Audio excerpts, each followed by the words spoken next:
乡亲啊，继续来看嘉义市这间菜馆行卖出的刮刮乐，连续3天出现2位100万的得主，而且拢是翁仔某做伙去买。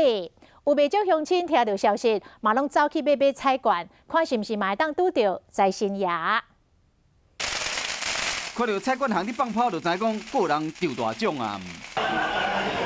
中100万，看到这张菜馆，好真侪人真新鲜。家己这间菜馆行，过年连假3天内就敲出2张100万奖金的刮刮乐，中奖率真悬。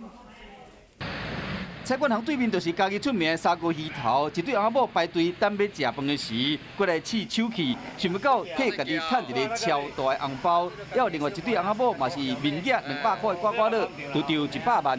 头一届来尔啦，不然就得入得100万啊。刮到的时候，相信是中了100万吗？不相信。为什么？因为没有刮到过。过年时啊，要去真旺，大细奖是开袂煞。每一年都会开一张10万块。